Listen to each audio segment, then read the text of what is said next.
হৃদস্পন্দনটা হঠাৎ যেন থেমে গেল যখন শুনলাম আমাদের বল্টু আজ আর আমাদের মধ্যে নেই। বল্টুর শেষ গল্প। ও আর বেঁচে নেই। আমার বুকটা যেন ফেটে গেল। ঠাকুমাকে ডাকলাম।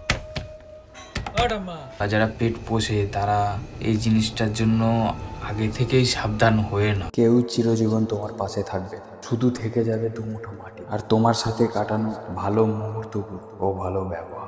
তাই সবার সাথে ভালো ব্যবহার করো, আনন্দে থাকো, ভালো মুহূর্ত কাটাও। কাউকে হিংসা ঘৃণা করো না। দুদিনের জীবন। সবাই প্রার্থনা করো বল্টুর জন্য। ও যেখানেই থাকে যেন ভালো থাকে। বল্টুকে অমর করে রেখে দিলাম এই ভিডিওর মাধ্যমে। যখন ইচ্ছা হবে ইউটিউব থেকে এই ভিডিওটা দেখে নেবে। হয়তো কিছুক্ষণের জন্য বল্টু পাশে চলে আসবে। আর তোমরাও এই ভিডিওটাকে শেয়ার করে দিও, যাতে যারা নিজেদের প্রিয় পোষা প্রাণীকে হারিয়েছে তারাও কিছুক্ষণের জন্য শান্তি পায়। তাহলে আজকের ভিডিওটা এই পর্যন্তই শেষ করবো। Tata, bye bye, good bye.